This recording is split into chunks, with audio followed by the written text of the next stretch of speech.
Here Come the Girl Scouts by Shanna Corey, illustrated by Hadley Hooper.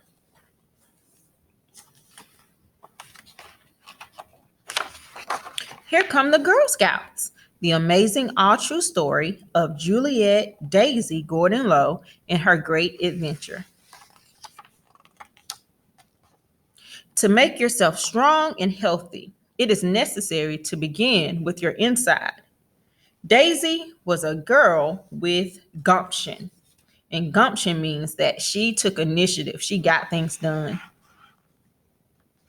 Gumption, courage, spunk, initiative, wit.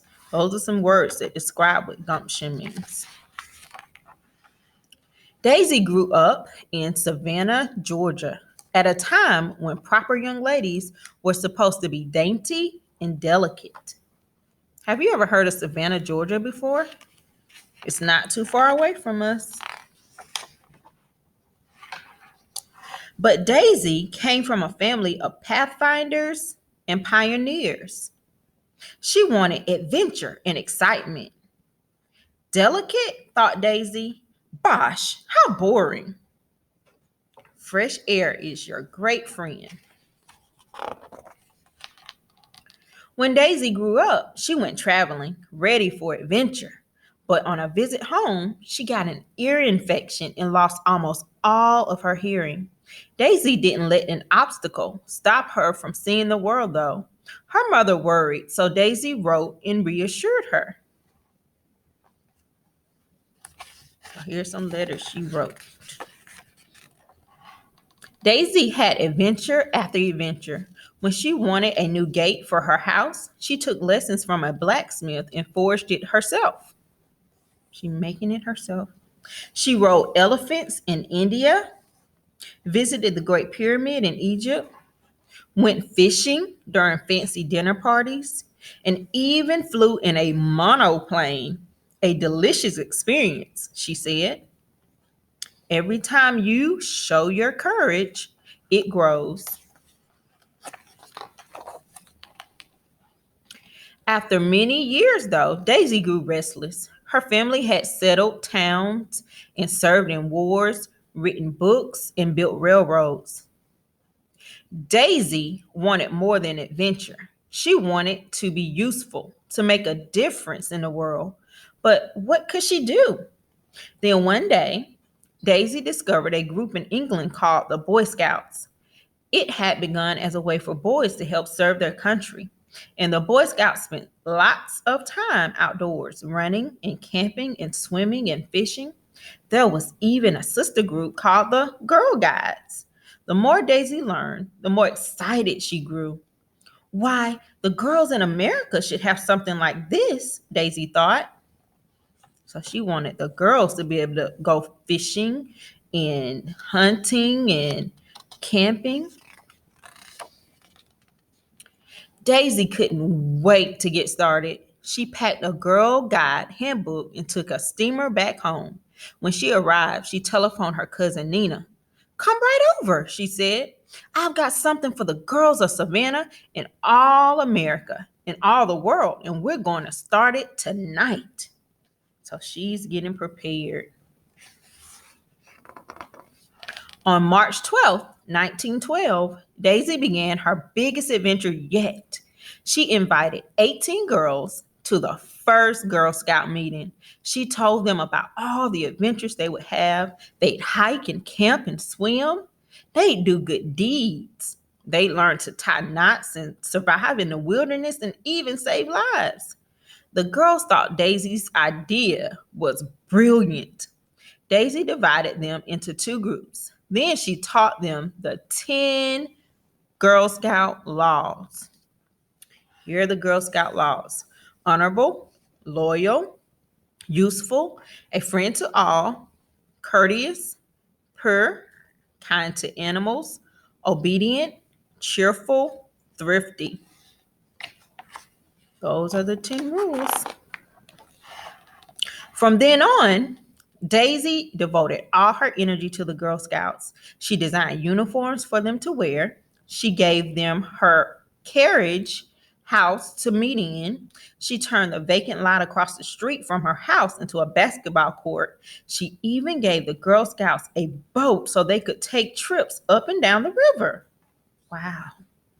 Whatever you take up, do it with all your might. That's a great quote.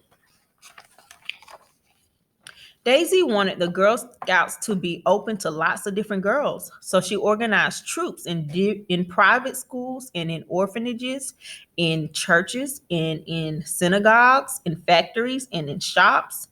Of course, some people didn't approve of Daisy's new adventure.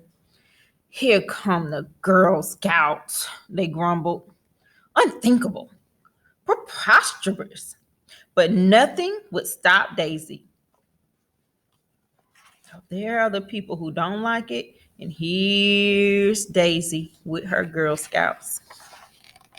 Daisy and her friend, Professor Walter Hoxie, worked together to write a handbook for the Girl Scouts. The girls read the book and learned all sorts of interesting things, such as how to find the time by the stars or by the sun, how to cure hams, how to secure a burglar with 8 inches of cord, how to stop a runaway horse, how to get the skin off a sardine, how to brush your teeth if a crocodile takes your toothbrush. And this one says, waste of time is the worst of waste. We can never get those moments back again. The Girl Scouts worked on earning badges. Have you heard of those before? Different badges: dairy maid, naturalist, horsemanship, pioneer, swimmer, interpreter, cyclist, flyer. And right here it says, you will not have any luck unless you try hard. To get the full benefit of actual contact with nature, it is absolutely necessary to camp out where every breath of heaven can reach you and all wild things are within easy reach. The Girl Scouts went camping. They took an oyster boat to an island near Savannah. They sang songs around the campfire. They feasted on fish and cornbread and turtle eggs. Wow. At night, they tiptoed out of their tents and slept under the stars. Oh, that looks so cool. In the United States of ours, we have cut down too many trees. So let us plant trees. I bet that's what they're doing, planting trees. Most of all, the Girl Scouts went on walks. They savored the green. They soaked up the sunshine. They breathed the good, fresh air. All over Savannah, people saw the Girl Scouts swimming and singing, hiking and camping and playing basketball. Some of them just sniffed and shook their heads. Nature, fresh air, bletch, said one dainty damsel. In my day, young ladies knew their place, grouched the grandmama. All that exercise can't be good for them, worried the neighbors. Other people saw them, though, and cheered. Here come the Girl Scouts. They hugged their daughters and smiled and said, it's about time. Daisy traveled all over giving speeches and raising money for the Girl Scouts. Many people who heard her started their own troops. Soon there were Girl Scouts across the country. Wow, they were coming up everywhere. But Daisy never forgot the Girl Scouts of Savannah. Whenever she wasn't traveling, she visited them and told them about her adventures.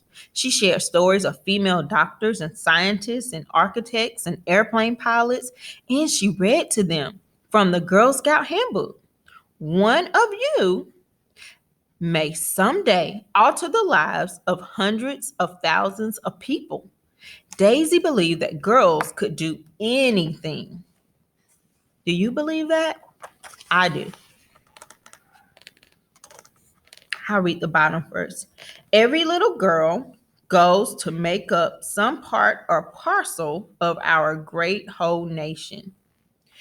And it says here, and she was right.